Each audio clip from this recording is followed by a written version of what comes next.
Olá, meus queridos irmãos e amigos, a paz do Senhor para todos. Eu sou o irmão Romário Rodrigues e estou aqui mais uma vez para continuarmos estudando a palavra de Deus. Que coisa boa é estudarmos juntos a palavra de Deus. Pegue a sua Bíblia, deixe a sua Bíblia aberta e venha conosco estudar a palavra de Deus.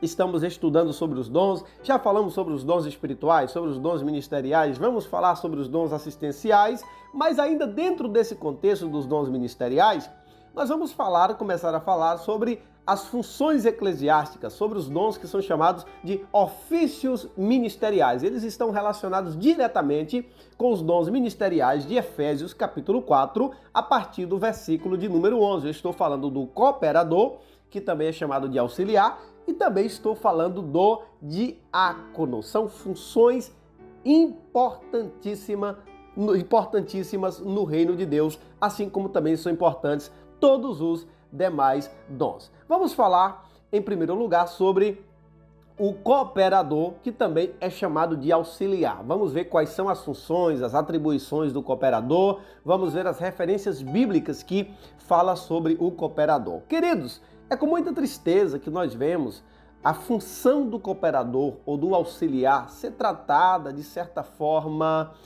desprestigiada em algumas comunidades. Muitas pessoas tratam com demérito, com certo desprezo, essa função de cooperador ou de auxiliar, como se fosse uma função, como se fosse um ofício menos importante do que os demais. Isso é um equívoco, isso é uma distorção das Escrituras. O cooperador, o diácono, todas as funções ministeriais têm valor diante de Deus, porque é Deus quem concede os dons, são Deus quem vocaciona as pessoas. Todos os dons são importantes diante de Deus e não é diferente com o cooperador, que possamos estar com os nossos olhos na palavra de Deus e naquilo que ela diz para nós. Nós temos vários exemplos bíblicos, várias referências bíblicas onde a Bíblia faz menção sobre os cooperadores. Por exemplo, Filemon, no versículo 24, Marcos, Aristarco, Demas e Lucas são chamados de cooperadores. Isso mesmo, Marcos e Lucas, que foram escritores de dois evangelhos que levam seus nomes, eles são chamados de cooperadores. Essa palavra cooperador tem uma ideia de companheiro, de ajudador, de alguém que está ao lado com a mão no arado para o serviço. Veja a relevância e importância dessa função eclesiástica, desse dom. Por exemplo, Tito, em 2 Coríntios 8, 23, também é chamado de cooperador. Isso mesmo, Paulo diz que Tito era o seu cooperador, assim como Marcos, Lucas e Demas, que posteriormente acabou abandonando a Paulo, mas nessa referência de Filemon, ele é chamado de cooperador. Então está mais que claro que a função de cooperador é um ofício ministerial concedido por Deus. É Deus quem concede os dons, é Deus quem elege pessoas, dando dons para o seu serviço, para o serviço cristão. Como já dissemos aqui desde o início, os dons têm como propósito glorificar a Deus, servir ao corpo de Cristo e a edificação individual e coletiva. Esses são os três dos vários pilares dos propósitos pelos quais Deus nos concede os dons. Então, vimos esses exemplos de cooperadores. E quais são as funções dos cooperadores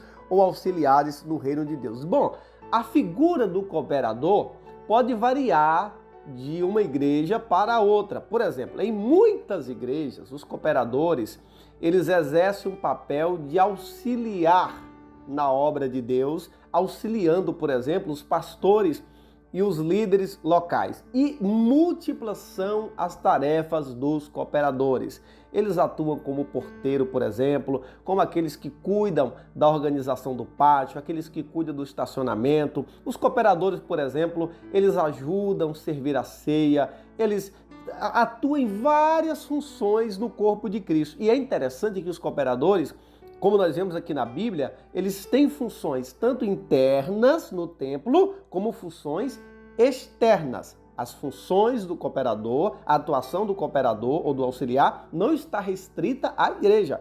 Eles podem e cooperam tanto em atividades internas, como já dissemos aqui, como cooperadores, eles cuidam da organização do culto, eles auxiliam o pastor diretamente, eles cuidam da organização da liturgia, eles cuidam do estacionamento da igreja, mas eles atuam também fora da igreja, no auxílio ministerial, fora das quatro paredes. Em muitas comunidades, os cooperadores, eles fazem funções semelhantes às dos diáconos.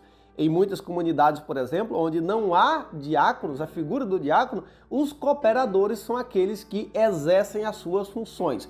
Ou seja, em muitas comunidades é praticamente impossível você não ver a figura de um cooperador atuando durante o culto, desde aquele que leva o bilhete até o pastor, aquele que serve a água, aquele que ajuda a servir a ceia, aquele que colhe as ofertas. Então, veja a importância, a relevância desse dom, que infelizmente é relegado por muitos e não é tratado como se fosse um dom relevante, infelizmente. Então, múltiplas são as funções do cooperador. Em algumas outras igrejas, em muitas outras igrejas, existem igrejas que o cooperador ele vai exercer uma função de liderança, como que um auxiliar direto no líder da igreja local. Ele até exerce muitas funções e muitas atribuições de liderança. Em linhas gerais, o cooperador, como a própria palavra já diz, é alguém que coopera, é alguém que está com a mão no arado, que serve no reino de Deus. E as funções, como já dissemos, elas são múltiplas. Elas são múltiplas no contexto tanto interno da igreja, como também externo. Ou seja, o cooperador é aquele que auxilia trocando a lâmpada, servindo água para o pastor, conduzindo as pessoas até os assentos da igreja, mas é aquele também que auxilia na visita, é aquele que auxilia na entrega das cestas básicas de uma ação social de uma igreja, por exemplo. O cooperador é aquele que pega uma pessoa em uma rodoviária, é aquele que conduz um enfermo para o hospital. Então veja a importância, a relevância desse dom, desse ofício ministerial que é o ofício do cooperador ou do auxiliar. Em alguns lugares é chamado de cooperador, em outros lugares é chamado de auxiliar. Ao fim e ao cabo, as duas coisas significam a mesma coisa. É alguém que serve, que auxilia no reino de Deus, que trabalha lado a lado com o pastor. Em muitas comunidades onde há os diáconos, eles estão lado a lado com os diáconos, trabalhando em múltiplas funções. Como eu disse aqui, em muitas igrejas onde existem cooperadores, é notório a presença deles no culto como alguém que está cooperando nas atividades litúrgicas da igreja, que vai desde a portaria até o encerramento do culto. Geralmente, em muitas comunidades, os cooperadores são os primeiros a chegar no templo e geralmente são os últimos a sair do templo. Veja mais uma vez que Deus é soberano, Deus é sábio, Ele sabe de todas as coisas e Ele não concede dons por acaso, Ele não concede capacitações espirituais a pessoas por acaso. Ele distribui como quer, como diz a palavra de Deus, para aquilo que for útil. Eu quero ler uma palavra que fica para reflexão. Esse versículo serve para todos os dons, para todos os ministérios, principalmente e especificamente aqui se tratando do cooperador. 2 Timóteo 2, versículo 15 nos diz: procura apresentar-te a Deus aprovado, como obreiro de que não tem que se envergonhar e que maneja bem a palavra da verdade. Então os cooperadores precisam ser pessoas preparadas.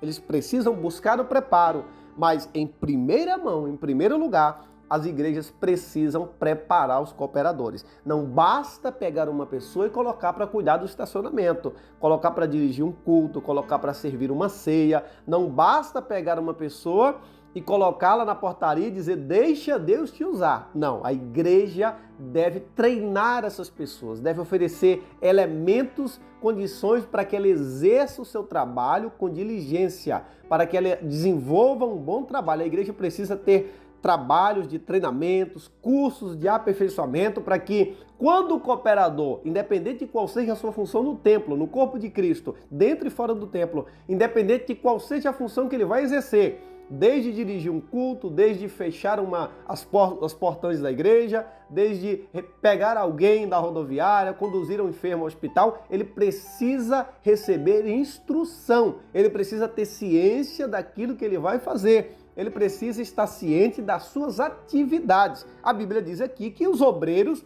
precisam ser preparados. Então é necessário que a igreja forneça preparo, forneça condições de trabalho para que quando essas pessoas estiverem com a mão no arado, exercendo as suas funções, elas exerçam com diligência. Por outro lado, os cooperadores precisam querer ser preparados, precisam se entregar ao preparo para que eles exerçam o seu ministério com amor, com carinho, com dedicação e com diligência. Então, queridos, esta é a função eclesiástica, o ofício ministerial de cooperador. Muitas são as funções do cooperador. É importantíssimo esse dom para o corpo de Cristo. Às vezes diverge de uma igreja para outra a figura do cooperador, mas independentemente do conceito que se tem de cooperador nas igrejas no Brasil e no mundo, em todas as igrejas, a figura do cooperador, óbvio, existem aquelas igrejas também que não há figura do cooperador, mas aonde existe, como está escrito aqui na Bíblia, que muitos são chamados de cooperador, se trata de um dom indispensável, se trata de uma função extremamente necessária, como são todas as outras demais funções ministeriais registradas na Bíblia Sagrada. Que Deus abençoe a todos e até o nosso próximo encontro, onde nós estaremos falando sobre o diaconato.